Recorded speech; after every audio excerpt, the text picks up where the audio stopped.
We're talking about helping children accept criticism today. I'm Nicholeen Peck, and I teach about good parenting and family communications, as well as the principles of self-government. And in this video, we're talking about criticism.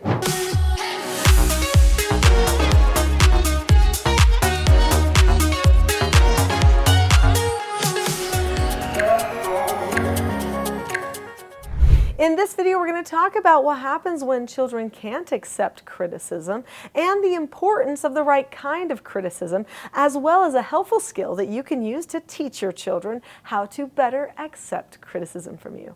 If children can't accept criticism, then they can become really fragile. In fact, it is up to adults and parents to teach children how to accept criticism. If criticism is overloaded on the child, or they are constantly getting criticized for things that really don't matter, then it can become a burden and the child can start to think negatively about themselves or even distance themselves in their relationships from the person that is constantly giving that criticism. So I want you to evaluate yourself if you're working with a child and you know you have to give criticism sometimes. Are you a micromanager? Are you the type of person that picks?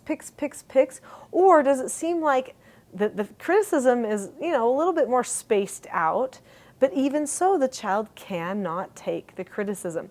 If a person cannot take criticism, that usually means that they have emotional entitlement, or they don't want to take personal responsibility for their actions, which means that they don't want to be completely honest with themselves about what's going on and what needs to be fixed. Oftentimes, when a person is allowed to stay in that condition, they end up developing fragility, and this oftentimes manifests in what looks like increased anxiety. If a person has this type of fragility and they find out that they have done something wrong or they get criticized for something, suddenly they have a terrible time, oftentimes an incredibly emotional time, and they don't look at any logic or reason because they do not think that they can handle being wrong.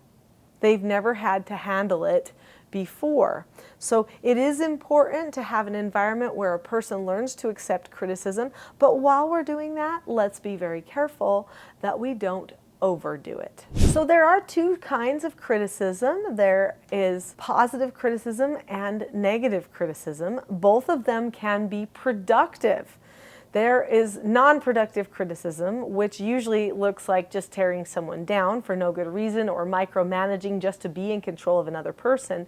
But then there's productive criticism, which can be negative or positive criticism. Both of these criticisms are intended to help a person improve, not to please you, but because it really is better for them.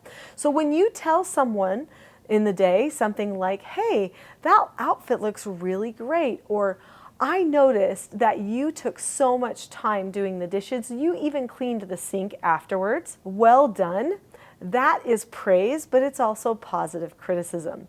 When a person learns to accept praise, they are learning to accept positive criticism. There are some people, believe it or not, that cannot accept positive criticism. It seems weird, but it is true. In fact, we all know the person that when you tell them they look nice today, they go, "Not this old thing, not really." That person has a struggle accepting criticism, even the positive kind. We're going to talk more about criticism, and I'm going to share with you a special skill that you can use in your life and with your children to help everybody learn how to accept criticism. But first, click the subscribe button on this channel. This channel is all about skills and principles of self-government that you need for success in your personal life, business life, and social life. And it all starts in your family with that subscribe button, so click it now. So positive criticism obviously seems like it could be productive. Sometimes positive criticism, however, could be non-productive. If you're just using positive criticism to puff somebody up, and give praise that's not really true. If it's a lie, even though it seems positive, it doesn't really translate positively inside the mind of the person. We all know what's true and what's not true, so we shouldn't try to get our children to believe the lies that we want them to believe by puffing them up with the wrong types of criticism, right? So there are better ways to do praise than others. But let's talk about that negative criticism. So negative criticism is definitely what most people worry about, but it's not all bad. Sometimes you might have a child who, they've got a piece of lettuce stuck in their teeth, or maybe they just really need to start using deodorant because they've got BO. Well, you've got to talk to them about that. Talk to them about showers, talk to them about deodorant, talk to them about flossing their teeth. All of those things are very productive things that you would talk to a person about. A person needs to know that experiencing a little bit of criticism is not the worst thing that ever happened to them. In fact, they can learn to accept those bits of negative criticism in style by using a skill that I call accepting criticism. So I teach 4 basic skills to children. In fact, they're adult skills. Every single person needs to know these adult skills. The skills are following instructions, accepting no answers and criticism, accepting consequences, and disagreeing appropriately. So let's talk about the skill accepting no answers and criticism. When a person hears a criticism, it's like hearing a no answer.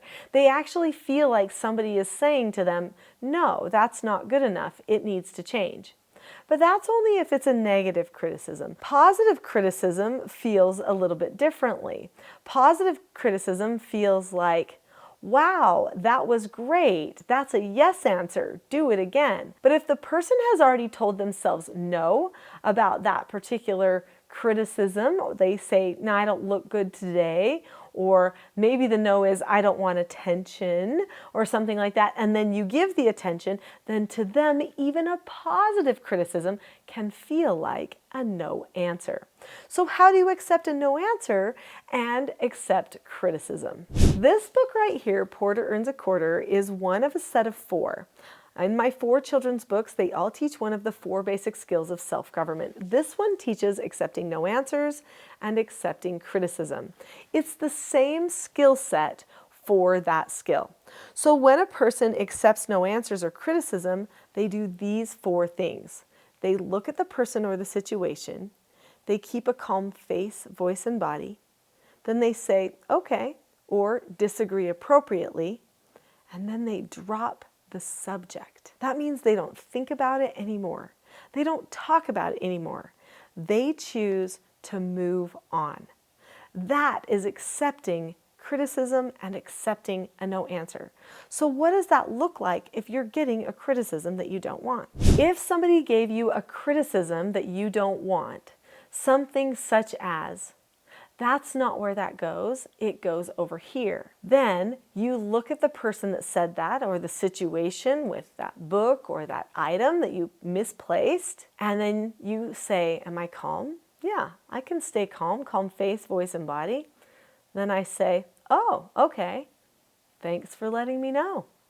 And then I don't talk about it anymore, and I go ahead and move the item, unless they already moved it for me. Nice and simple, it sounds like, right?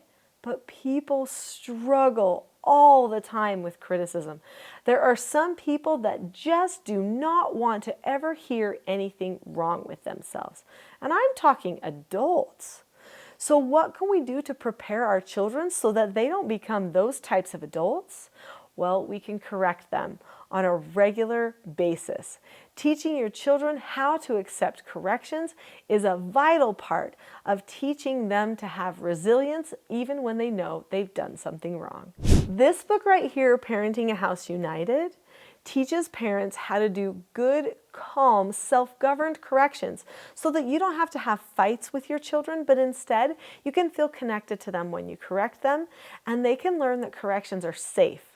That's the most important part of accepting corrections or criticism, is that feeling like it's okay. If mom and dad are calm, then the children can be calm when they have to accept criticism or correction too. They are going to learn a lot from your example. But what if you're not calm? Well, I have help for you there. I have a Calm Parenting Toolkit that you can have for free right now if you click the link in the description below this video that takes you to the Calm Parenting Toolkit. The link says teachselfgov.com/toolkit. Click on the link to that video now. I'll see you there.